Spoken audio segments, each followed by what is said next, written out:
Xin chào các bạn đã quay trở lại với kênh YouTube Review 5 phút. Ở cuối tập 154, ngay khi Vương Lâm và Lý Nguyên hướng tới cổng lôi tiên giới, ở tại nơi phong ấn, một bậc đại năng, hàng trăm tu sĩ đã bỏ mạng. Sau đó, thanh âm thần bí đáng sợ kia vang lên nói, sắp rồi, sắp rồi. Đứng ở bên ngoài, Thân Công Hổ có cảm giác bất an, nơi này hắn đã từng tới, khi đó không có cấm chế nào tồn tại, nhưng bây giờ lại xuất hiện. Cùng lúc đó ở đằng xa, trên không trung, hàng chục người đứng trên phi kiếm giống như tia chớp bay thẳng đến, đó là Chiến Công Liệt. Hắn liếc mắt một cái liền nhìn thấy được Thân Công Hổ thì liền đi tới ôm quyền cười nói, Thân Công huynh đến thật là sớm. Hừ, là ngươi tới chậm thôi. Thân Công huynh có biết Chiến mẫu trên đường đã gặp ai không? Không biết. Là tiền bối, sư tôn của ngươi. Có thật không? Ngàn vạn lần chính xác, tiền bối còn nói là sẽ đến đây. Với tính tình của tôn chủ, có lẽ đối với sự kỳ dị ở nơi đây cũng có chút hứng thú. Nói vậy, Thân Công huynh cũng phát hiện ra trận pháp xuất hiện ở nơi đây quá mức quỷ dị phải không? Hắn còn chưa nói xong, bỗng nhiên bình nguyên phía trước lập tức lóe ra ánh sáng chói mắt. Từng mảnh trận pháp dao động bỗng nhiên tản ra, từng trận tiếng kinh hô từ trong miệng tu sĩ bốn phía truyền ra. Ngay sau đó, khi cấm chế được phá giải, bắt đầu có những tu sĩ đầu tiên bước vào trong thông đạo này rất dài. Mấy canh giờ sau, từng thanh âm thảm thiết vang lên, từ trong thông đạo, một đạo hồng quang như cực cảnh phóng ra. Cảnh tượng quỷ dị này lập tức khiến cho tu sĩ quay đầu bỏ chạy, nhưng khi hồng quang kia quét tới, tất cả đều bỏ mạng thê thảm. Trong khoảng thời gian ngắn, lôi tiên giới đã mất vài trăm tu sĩ. Đúng lúc này, ở mảnh vỡ phía tây chỗ Thân Công Hổ và Chiến Không Liệt, trận pháp trên bình nguyên này dao động dữ dội. Một lát sau, dao động kia ầm một cái hóa thành vô số luồng khí tràn ra bốn phía. Trên mặt đất xuất hiện một hang động ngầm, từ bên trong tràn ra tiên lực nồng đậm, hình thành một cột sáng chiếu thẳng về phía chân trời. Đứng ở ngoài, đám người Thân Công Hổ thấy vậy thì sắc mặt đại biến, đều bay lên, ánh mắt lộ vẻ kinh hoàng. Cùng lúc đó, trong toàn bộ lôi tiên giới, ở 8 nơi có dòng xoáy vàng rực cũng chấn động theo.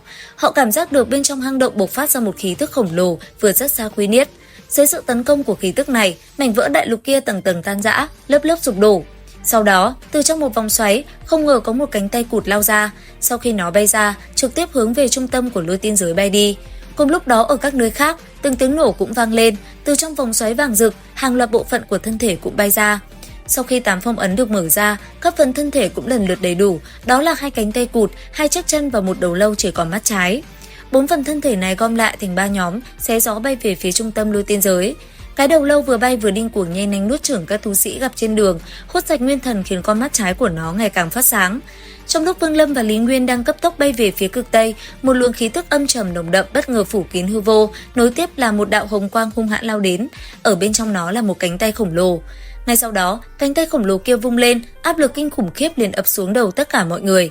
Nhìn nó, Vương Lâm lẩm bẩm nói, đây là thứ gì? Sức mạnh từ cánh tay bị chặt đứt này đã gần chạm tới cảnh giới Quy Niết. Dứt lời, Vương Lâm lập tức kéo Lý Nguyên về phía sau, bước lên đối diện với cánh tay cụt màu đỏ có 5 móng tay sắc bén. Cánh tay nhận ra Vương Lâm liền đổi hướng lao thẳng tới, vung một đường trong không trung tạo ra 5 lưỡi đao sắc bén đánh tới. Vương Lâm lập tức lùi lại, bấm quyết phóng ra một đạo tử lôi màu tím. Cánh tay cụt không hề né tránh mà giơ ra vút một cái, bóp nát và hấp thụ toàn bộ nguyên lực từ đạo tử lôi. Vương Lâm nhíu mày, phun ra một đám đất cát biến thành mảnh vỡ đại ấn nện xuống. Tuy nhiên, cánh tay cụt đã vung lên đánh bật đại ấn. Nó lập tức áp sát, vung chảo tạo ra 5 lưỡi đao cùng luồng kịch độc rực nóng ăn mòn thân thể và khí âm hàn làm đình trệ nguyên thần Vương Lâm. Trước nguy cơ hiểm nghèo, Vương Lâm lập tức mở con mắt thứ 3 giữa lông mày, hồng quang phóng ra làm 5 lưỡi đao tan biến hóa thành 5 giọt huyết sắc. Đến đây, Vương Lâm hô lớn, định, đồng thời kích hoạt thú cốt trên mu bàn tay phải. U quang từ mắt thú cốt chiếu lên, làm sát khí giáng xuống, 3 trong 5 giọt máu bị hóa thành đá, 2 giọt còn lại lập tức rút về nhập vào cánh tay cụt. Cánh tay bị thương bỏ dở cuộc tấn công, quay đầu bỏ chạy. Vương Lâm thu 3 giọt huyết sắc hóa đá vào túi trữ vật, rút tinh kiếm ra và thi triển Trảm La Quyết, chém ra một đường kiếm ảnh xé rách hư vô để đuổi theo. Cánh tay cụt xoay người vỗ ra một chiêu, làm sụp đổ không gian phạm vi trăm trượng để chống trả. Vương Lâm điều khiển mảnh vỡ đại ấn nện mạnh xuống, làm cánh tay cụt run lên, hồng quang nhạt đi và phải tiếp tục tháo chạy. Đúng lúc đó, một nhóm 7-8 tu sĩ gia tộc Tu Chân đi ngang qua. Cánh tay cụt lập tức lao tới tàn sát toàn bộ nhóm người này, bóp nát nguyên thần để hấp thụ nguyên lực, nhờ đó thương thế phục hồi và lực lượng tăng tiến. Đúng lúc Vương Lâm đuổi kịp thì từ xa xuất hiện thêm một đạo hồng quang mang theo một cái chân cụt đến hội hợp. Thấy vậy, Vương Lâm chủ động quay người rút lui lẩm bẩm nói, thông qua sát phạt, ngưng tụ huyết khí, e rằng có một đại năng đang tái tạo thân thể. Nếu quả thật là vậy thì tu vi sau khi hợp thể ít nhất cũng phải là Quy Niết. Thanh âm Vương Lâm vừa dứt thì cánh tay và cái chân kia đã hợp lại rồi cùng nhau bay mất vào hư vô. Cùng lúc đó tại trung tâm lôi tiên giới, 8 đạo hồng quang chứa các phần thân thể rốt cuộc cũng hội tụ lại một điểm. Ngay sau đó, từng bộ phận khổng lồ kia bắt đầu hội tụ lại một điểm khiến cảnh tượng trông vô cùng ghê người. Để rồi, khi nó thành công, từ trong cánh tay khổng lồ nứt ra, từ trong cái khe đó xuất hiện một lão già mặc trường bào rách nát, toàn thân trông vô cùng ghê tởm. Y cất tiếng cười điên cuồng rồi quát, bổn quân đã trở về. Hôm nay, sinh linh trong giới này đều sẽ trở thành vật tế. Thanh thủy tiên quân, cho dù phong ấn của ngươi có cường thịnh thế nào, cũng không thể chống lại được thời gian. Ngươi không dám lấy mạng ta, nếu không, năm đó tại sao ở bên ngoài lốc xoáy phong ấn lại bố trí trận pháp trị thương? Tuy nhiên, ta cũng phải cảm tạ ngươi, nếu không phải là nhiều lốc xoáy phong ấn này, năm đó tiên giới sụp đổ, sợ là ta cũng không thể sống sót. Nói rồi, hắn liền phóng đi, tìm đến mảnh vỡ đại lục, nơi phong ấn thứ 9, chính là nơi Vương Lâm và Lý Nguyên từng tới, nơi đó chứa con mắt phải của hắn. Chẳng bao lâu sau, hắn đã tới nơi. Vừa tới, lão già kia đã liền vỗ tay xuống làm toàn bộ mảnh vỡ sụp đổ.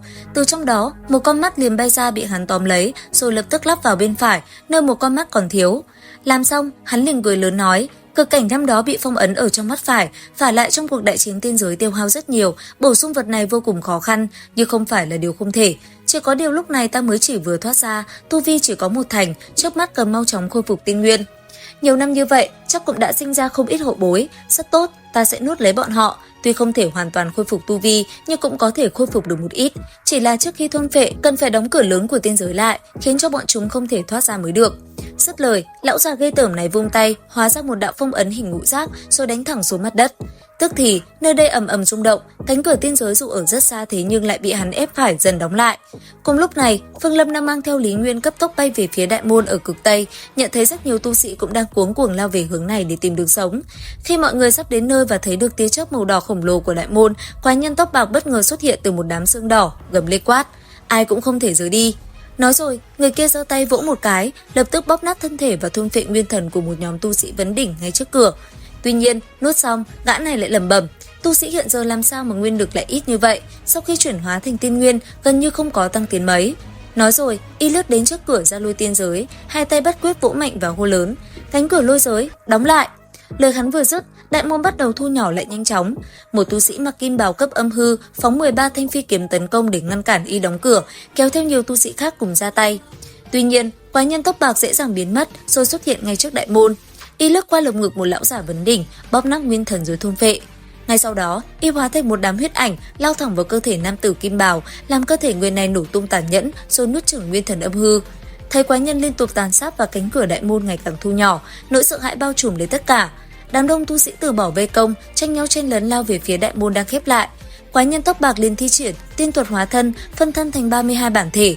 32 phân thân này lập tức dung nhập vào thiên địa, trấn giữ toàn bộ phạm vi 1000 trượng trước đại môn lôi ở tiên giới. Bất kỳ tu sĩ nào tiến vào phạm vi này đều bị các phân thân xé nát thân thể và cắn nuốt nguyên thần trong tiếng kêu thảm thiết. Dẫu vậy, trước con đường sống duy nhất, vô số tu sĩ vẫn bất chấp nguy hiểm lao vào vòng vây 1000 trượng đó. Thấy thế, quái nhân tóc bạc cười ha hả nói, thú vị, bổn quân muốn xem đám luyện khí sĩ hậu bối các ngươi rốt cục có kẻ nào chạy thoát được. Quái nhân tóc bạc cười ha hả, thân thể nhoáng lên, lại xuất hiện trước một tu sĩ tu vi âm hư, chụp một cái. Tu sĩ âm hư thế vậy, trong mắt lóe hàn mang, không chút do dự liền tự bạo nguyên thần, kể cả thân thể cũng hóa thành nguyên lực tiêu tan. Thấy vậy, quái nhân tóc bạc nọ nhíu mày, hút mạnh một cái, đem toàn bộ nguyên lực do người kia tự bạo thu vào trong miệng, rồi nói, thật là một luyện khí sĩ có cốt khí. Cứ như vậy, một hồi sinh tử diễn ra, đại môn tiên giới cũng sắp biến mất. Trận chiến này đã lên tới đỉnh điểm, nhưng vẫn có tu sĩ không ngừng lao vào trong phạm vi ngàn trượng của đại môn, cố gắng chạy trốn. Còn ở xa, cùng với việc không ngừng cắn nuốt, thân thể vốn khô gầy của người kia dần dần phình lên, bên trong dường như có vật gì đang nhúc nhích, khiến hắn thoạt nhìn trông vô cùng đáng sợ. Cùng lúc này, cánh cửa lôi tiên giới do tia chớp đỏ biến thành đã thu nhỏ đến mức sắp sửa biến mất hoàn toàn. Đúng lúc nguy cấp, 10 đạo kiếm quang do Chiến Không Liệt dẫn đầu cùng các tu sĩ âm hư xé gió lao tới. Đồng thời, từ hướng khác, Đường Ngôn Phong cũng dẫn theo nhóm tu sĩ âm hư thuộc Đường Gia và bạn hữu xông vào. Cả hai nhóm đồng loạt xả nguyên lực và pháp bảo như hồng thủy tấn công quái nhân tóc bạc, làm những vụ nổ kinh người liên tiếp diễn ra.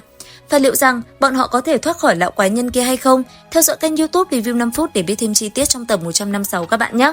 Tập 155 tinh nghịch đến đây là hết. Xin chào và hẹn gặp lại!